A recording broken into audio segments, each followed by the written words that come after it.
متى يؤمر الصبي بالصيام?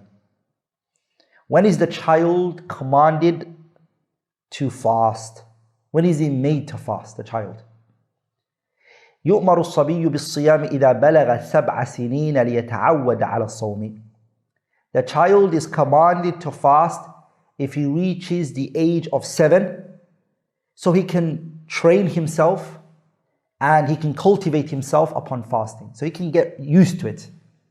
So when he is 7, he is told to fast, and the parents, they tell the child to fast.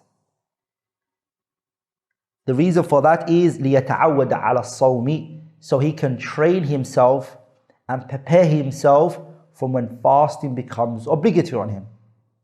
So it's a preparation for him to get used to it.